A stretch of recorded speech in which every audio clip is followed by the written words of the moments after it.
Bonjour tout le monde.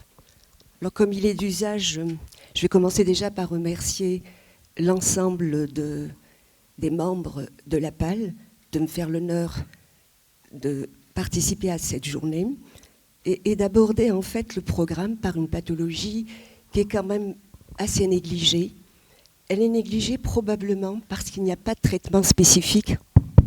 Il n'y a pas de traitement spécifique aux dilatations de bronches et par conséquent, elle n'intéresse pas trop, je dirais un peu aussi l'industrie pharmaceutique, parce que quand il n'y a pas de traitement, on ne soutient pas finalement une pathologie où on ne parle pas de traitement.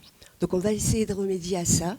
C'est quand même une pathologie qui mérite d'être, je dirais pas maîtrisée, mais d'être connue dans notre pratique quotidienne.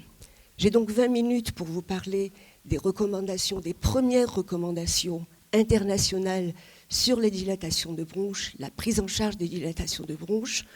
Ce sont des recommandations qui ont été publiées en 2017, mais elles sont toujours d'actualité puisqu'il n'y a rien eu de nouveau depuis cette date. Elles ont été élaborées par la Société européenne de pneumologie avec un groupe d'experts internationaux qui avait pour tâche, dans un premier temps, d'identifier les questions les plus pertinentes, c'est-à-dire les questions qui sont préoccupantes pour la pratique des médecins, mais aussi préoccupantes pour les patients. Dans un deuxième temps, il a fallu formuler les questions selon une méthodologie qu'on appelle la méthodologie PICO, et ensuite de répondre à ces questions en interrogeant la littérature internationale et en se basant sur les données factuelles. Ces recommandations n'ont concerné que la prise en charge thérapeutique, qui posait plus de problèmes que le diagnostic. Et elles ont exclu les dilatations de bronches de la mucoviscidose, les dilatations de bronches asymptomatiques que l'on voit chez le sujet âgé, les dilatations de bronches de traction des fibroses pulmonaires. Et on a également exclu le traitement des déficits immunitaires et des mycobactéries atypiques. Vous allez voir que finalement, il y a très peu de données dans la littérature, ce qui confirme en fait que c'est une pathologie qui est négligée, puisque sur les 3038 références bibliographiques, on n'a pu sélectionner que 53 sur lesquelles qui ont pu fournir des données factuelles. Donc 53 qui ont pu fournir des données factuelles, avec 24 revues systématiques, 24 études cliniques, donc des essais cliniques, et enfin 5 études observationnelles. Et voici les 9 questions qui ont été sélectionnées par les experts. Une première question sur le bilan étiologique minimal à faire chez les patients qui présentent des dilatations de bronches, suivi de 6 questions sur le traitement pharmacologique et de 2 questions sur le traitement non pharmacologique. Alors, la première question, donc, on se posait la question de savoir s'il y avait un intérêt à faire un bilan minimal étiologique, donc pour rechercher la cause des DDB. En sachant que les causes sont nombreuses, il y a d'une part des causes que l'on peut facilement identifier avec la clinique et l'imagerie, et éventuellement compléter par des examens plus spécifiques. Je donne l'exemple des DDB qui accompagnent l'asthme, la BPCO, celles qui accompagnent un syndrome post-inhalation, post-aspiration, les DDB des conjonctivites, des colites inflammatoires. Et à l'opposé, il y a des dilatations de bronches, il y a des causes qu'on ne peut pas, en fait, où ni la clinique, ni l'imagerie ne sont contributives. Et c'est dans cette situation que se pose la question de l'intérêt d'un bilan étiologique minimal. Et les experts sont partis du principe que ce bilan n'a d'intérêt que s'il débouche directement sur une modification de la prise en charge thérapeutique. Et à partir de là, il y a 2 catégories de pathologies qui sont accessibles à un traitement spécifique. Les déficits immunitaires, soit primitifs, soit secondaires, qui nécessitent par exemple une substitution par des immunoglobulines, et l'aspergillose bronchopulmonaire, qui, elle, va nécessiter un traitement corticoïde systémique et un traitement antifungique. Et donc, les 3 tests qui ont été identifiés pour faire partie du paquet minimal du bilan étiologique sont la formule numération sanguine, qui va mettre en évidence une lymphopénie, une neutropénie. Il y a le dosage des immunoglobulines IgA, IgM et IgG. Et il y a également les tests pour la BPA, donc le dosage des IgE sériques totales, le dosage des IgE sériques spécifiques à Aspergillus ou des IgG spécifiques, et enfin les tests cutanés. D'accord. C'est celui-là, et pour le pointeur, c'est celui-là. Très bien. Et donc, première recommandation, c'est que ces tests doivent être largement disponibles.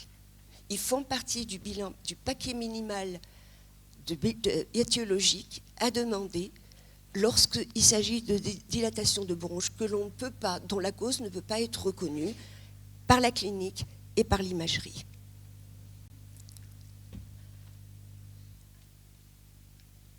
Alors les 3 autres questions, je préfère utiliser mon...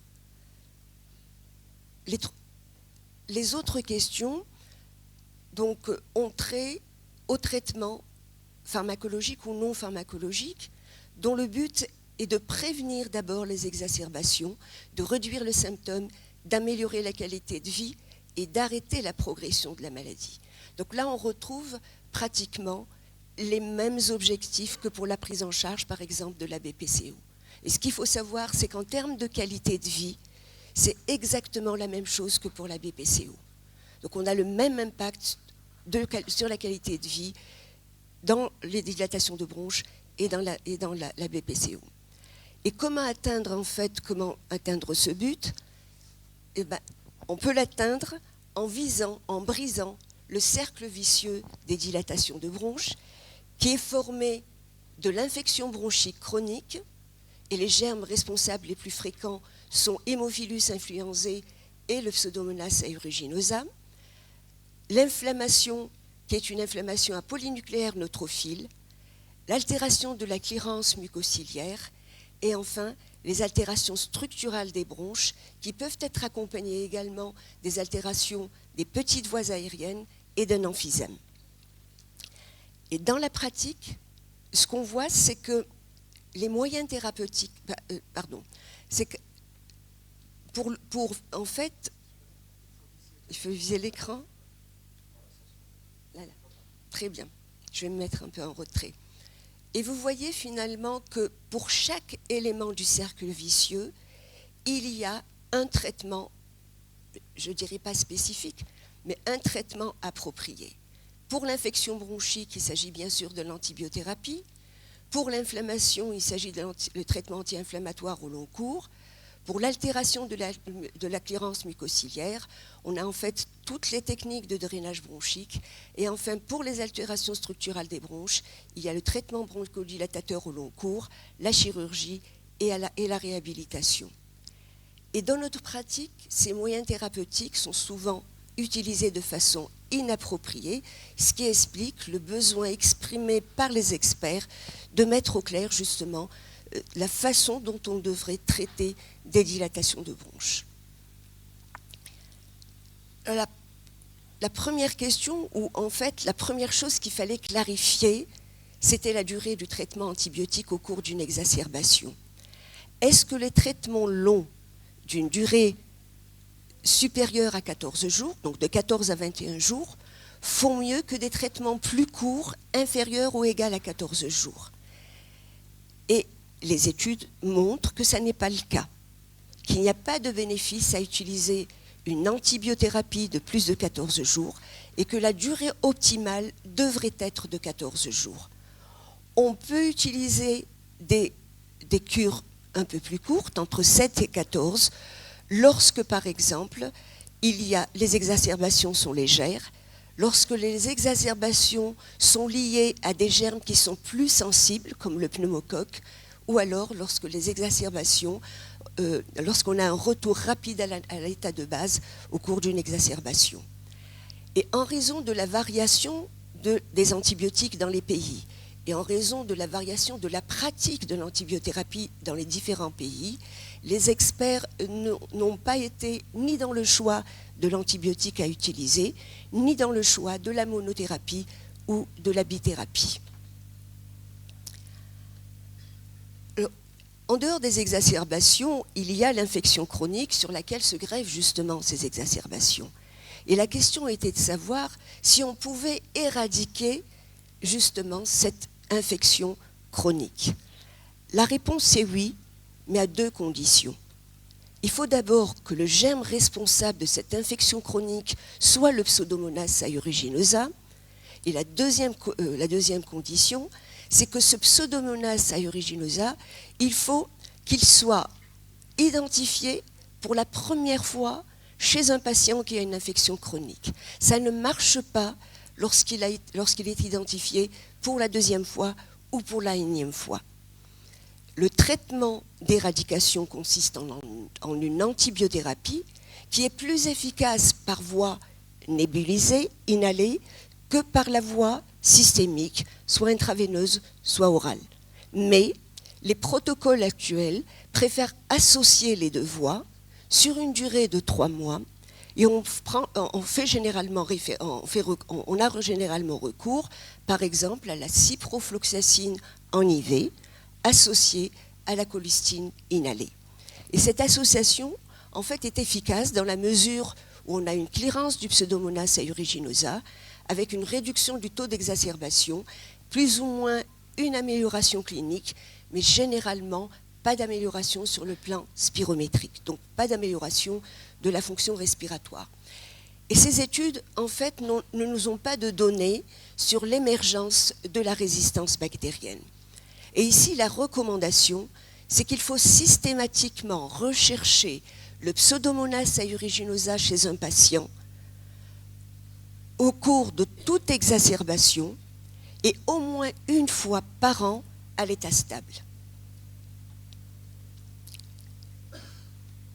Alors on sait, selon le cercle vicieux, que c'est l'infection qui entraîne l'inflammation. Et là aussi, la question, c'est de savoir si un traitement anti-inflammatoire au long cours est bénéfique ou pas. Il y a eu très peu d'études qui se sont intéressées à ce traitement anti-inflammatoire et généralement, les médicaments qui sont utilisés sont les corticoïdes inhalés, un peu moins souvent les statines. Dans notre pratique, on n'utilise pas les statines, mais je pense qu'on y va quand même assez largement avec les corticoïdes inhalés. Et les études montrent justement qu'il n'y a pas de bénéfice à utiliser les corticoïdes inhalés au long cours chez les patients qui présentent des dilatations de bronches, sauf si ces dilatations de bronches rentrent dans le cadre d'un asthme ou d'une BPCO associée lorsqu'il y a indication de la corticothérapie dans la BPCO. Donc il est inutile de prescrire une corticothérapie inhalée dans les dilatations de bronches, sauf asthme ou BPCO associée. Et les recommandations sont justement que de ne pas les prescrire chez les patients qui sont naïfs, qui n'ont pas encore reçu de corticoïdes inhalés, mais quand il s'agit de patients qui sont déjà sous corticoïdes inhalés, alors ce qu'il faudrait, c'est justement faire une tentative d'arrêt et voir le résultat. Si il n'y a pas d'impact, si le fait de retirer les corticoïdes n'aggrave pas l'état respiratoire, ça veut dire que finalement on peut s'en passer. Si on voit quand même, donc il y a un bémol, ils sont prudents, si on voit qu'en retirant les corticoïdes inhalés, il peut y avoir une dégradation de la fonction respiratoire, on peut les réintroduire. Alors, comme on ne peut pas agir justement sur l'infection chronique et sur l'inflammation chronique, on se dit, est-ce qu'il n'y a pas moyen maintenant, plutôt, de traiter l'infection chronique à long terme, ce qui pourrait améliorer l'inflammation. Je ne peux pas agir sur l'inflammation par des anti-inflammatoires proprement dit, mais lorsque je cible l'infection chronique de façon chronique, est-ce que j'ai un bénéfice? Et là, les résultats sont positifs, mais il faut respecter les indications. Pour donner un traitement antibiotiques à long terme, il faut que le patient fasse au moins 3 exacerbations par an. Et on peut étendre ces indications. Donc la principale indication, c'est au moins 3 exacerbations par an. On peut étendre ces indications aux personnes qui ont des antécédents d'exacerbation sévère, lorsqu'il y a des comorbidités comme un déficit immunitaire, en cas d'exacerbation qui ont un impact important sur la qualité de vie, et lorsque les DDB sont sévères. Or, je n'ai pas le temps de vous expliquer, de vous donner la classification, parce qu'actuellement, il existe une classification de la sévérité des dilatations de bronches. Alors, qu'est-ce qu'on fait dans ces cas-là ? Première chose qu'il faut faire, c'est qu'on ne peut pas aller vers le traitement à long terme si on n'optimise pas le drainage bronchique. Il faut être sûr que le patient a bien appris à drainer ses bronches. Et si on ne traite pas les causes sous-jacentes. Et à partir de ces conditions, on va avoir 2 cas de figure. Soit il s'agit d'une infection à Pseudomonas et aeruginosa, une infection à Pseudomonas, pour faire court, soit il s'agit d'une infection à un germe autre que le Pseudomonas. Dans le cas d'infection à Pseudomonas, le traitement de première intention va faire appel à une antibiothérapie inhalée à long terme. Et ce qu'on utilise généralement, c'est la colistine ou la gentamicine. En cas de contre-indication, en cas de non-réponse ou d'intolérance, on va switcher vers un traitement par les macrolides à long terme. Et si malgré ça, le patient continue à faire des exacerbations, on va faire une association traitement inhalé plus traitement par les macrolides au long terme. Dans le cas des infections maintenant qui ne sont pas liées à Pseudomonas aeruginosa, le traitement de première intention est un macrolide à long terme. Si on sait qu'il s'agit d'Haemophilus influenzae, on peut donner de la gentamicine nubilusée. Alors si ça ne marche pas, ou si le traitement n'est pas toléré, on va passer à une autre antibiothérapie orale. On peut utiliser l'amoxicilline par exemple, on peut utiliser des tétracyclines, mais à condition de baser ce traitement sur la recherche du germe et un antibiogramme. Alors, est-ce que ce traitement est efficace, que nous disent les études ? On nous dit qu'effectivement, c'est un traitement efficace. D'abord pour l'antibiothérapie inhalée, elle va réduire les exacerbations, le délai de la première exacerbation, la purulence, la dyspnée, avec un très bon profil de tolérance, sauf que il y a quand même le problème du bronchospasme. Quand on donne un antibiotique par voie nébulisée, dans 10 à 32% des cas, il y a un bronchospasme, mais il y a une solution. C'est qu'on va finalement demander au médecin de faire une dose test avant et après spirométrie, ou alors, quand on ne peut pas, c'est qu'il faut d'emblée faire une inhalation de bronchodilatateur avant la dose. Donc ça, c'est important.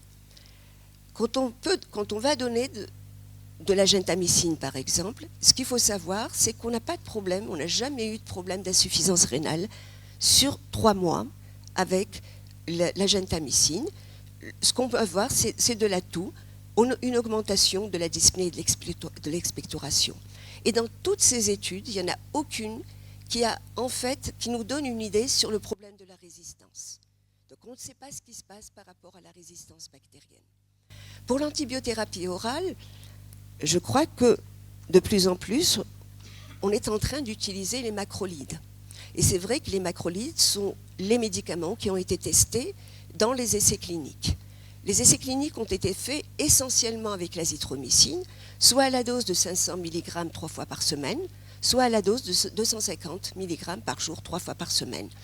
Et l'efficacité a été évaluée soit sur 6 mois, soit sur 12 mois. Et vous avez ici une étude phare, c'est l'étude Embrace, qui montre bien qu'il y a une diminution, mais vraiment importante, du taux d'exacerbation lorsqu'on utilise l'azithromycine au long cours. Je vais aller plus vite maintenant. Alors, le pilier du traitement, un des piliers du traitement des dilatations de bronches, c'est le traitement mucolytique. Est-ce qu'il faut, oui ou non, donner des mucolytiques à nos patients ? Vous voyez que les indications sont claires. Oui, chez les patients qui sont bronchoréiques, avec un drainage difficile, une altération de la qualité de vie, malgré une kinésithérapie de drainage. Ça veut dire finalement qu'il faut faire passer d'abord la kinésithérapie de drainage, et en cas d'échec de la kiné de drainage, c'est à ce moment-là qu'on peut donner des mucolytiques. La carbocystéine par voie orale ne marche pas.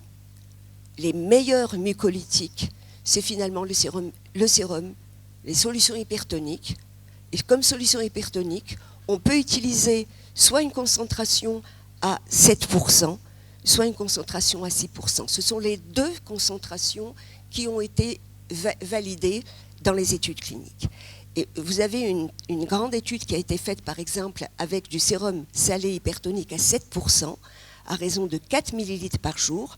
On a eu une diminution de l'expectoration, du délai de la première exacerbation, un retard du délai de la première exacerbation et une amélioration de la fonction respiratoire. Mais il faut bien sûr que le patient ait un nébuliseur à la maison. Et la compliance avec la nébulisation pose exactement le même problème que la compliance avec les médicaments. Qu'est-ce qui se passe maintenant avec les bronchodilatateurs? Faut-il les donner? Les bronchodilatateurs ne sont pas recommandés en routine dans les dilatations de bronches, comme les corticoïdes inhalés.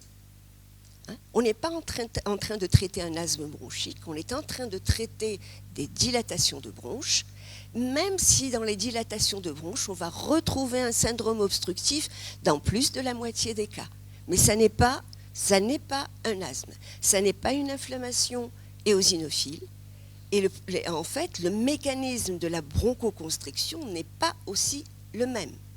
Donc ce qu'on va faire, c'est qu'il faut le donner au cas par cas chez les patients dyspnéiques. Donc on laisse ça à votre jugement personnel.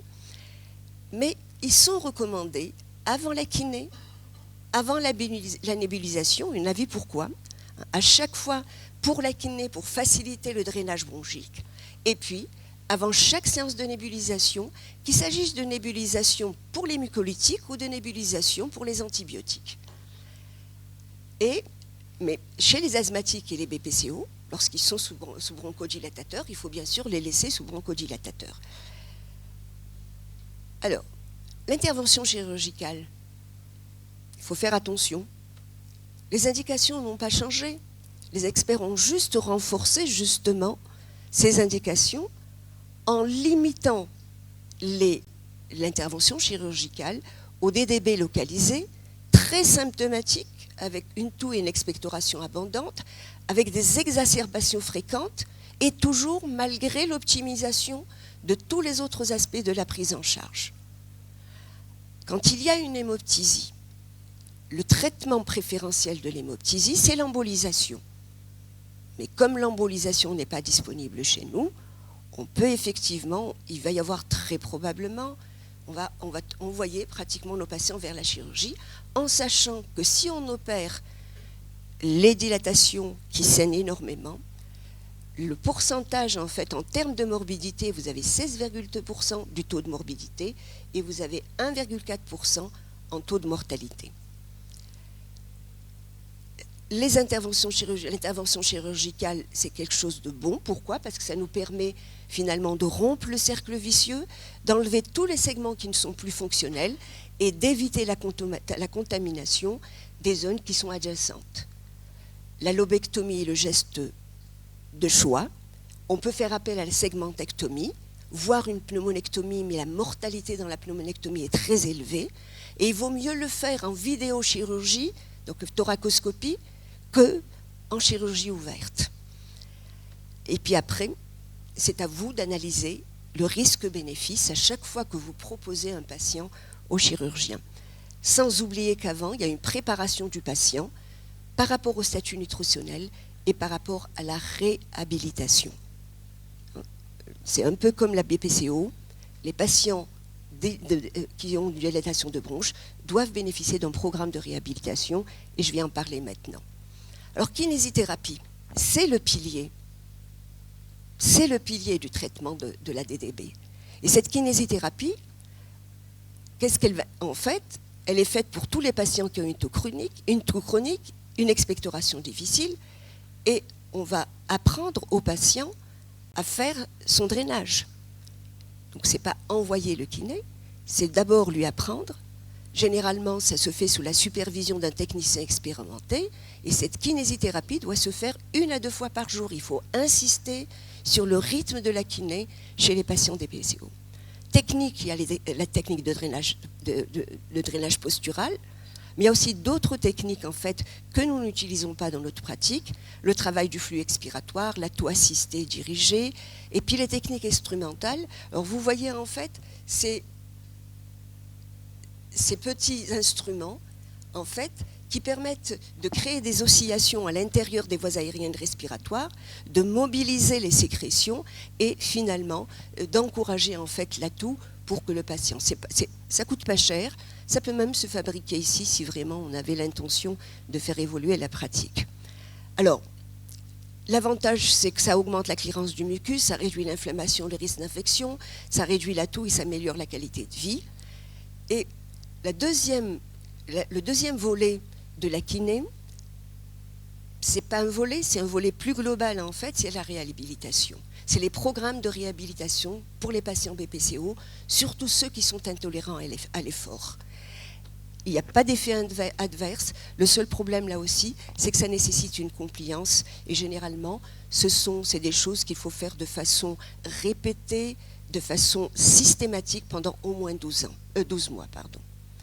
Alors pour résumer, j'en finis, je pense que je n'ai pas dépassé mon temps si. Pour résumer, vous avez ici les 9 questions. Le bilan étiologique, qu'est-ce qu'il faut faire? Formule numération sanguine, dosage des IgG, d'IgA, IgM. Rechercher une ABPA et faire un examen, un ECBC, un examen des crachats. Pour la durée de l'antibiotique, 7 à 14 jours, pas plus, ça ne sert absolument à rien. Pour le traitement d'éradication, uniquement en cas de primo-infection au Pseudomonas aeruginosa. Est-ce qu'il faut traiter les anti-inflammatoires, est-ce qu'il faut utiliser les anti-inflammatoires sur une durée de plus de 3 mois? Ça n'est pas recommandé, hein, autant pour les corticoïdes que pour les statines. Est-ce qu'il faut une antibiothérapie prolongée plus de 3 mois après optimisation du traitement? Oui, chez les patients qui font 3 exacerbations annuelles, qu'il s'agisse de Pseudomonas aeruginosa ou des autres germes. S'il s'agit de Pseudomonas aeruginosa, c'est le traitement nébulisé, de préférence. S'il s'agit des autres germes, ce sont les macrolides par voie orale. La question 6, est-ce qu'il faut utiliser les traitements mucofluidifiants? La DNase n'est pas utilisée chez nous et de toutes les façons, elle n'est pas recommandée. Donc oui, il faut utiliser des mucomudifiants chez les patients donc, qui ont une toux avec une expectoration difficile. Et ce qu'on peut utiliser, c'est les solutions salines hypertoniques. Pour les bronchodilatateurs au long cours, ils ne sont pas recommandés sauf en cas d'asthme. Et on vous dit effectivement, c'est basé sur l'amélioration et la réponse individuelle. La chirurgie des DDB, je pense que vous connaissez parfaitement les indications, uniquement quand il s'agit de DDB localisés, mais avec un fort impact sur la qualité de vie, lorsqu'on a optimisé tout le reste. Et enfin, la kinésithérapie, c'est le pilier du traitement, un drainage et une réhabilitation. Alors en conclusion, ce qu'il faut dire, c'est que ces recommandations ont eu quand même le mérite de clarifier la place des moyens thérapeutiques qui sont jusque-là utilisés par tout le monde, mais de façon irrationnelle. Ces recommandations, c'est vrai qu'elles n'ont pas abordé les autres moyens comme la vaccination antigrippale, antipneumococcique, sevrage, nutrition.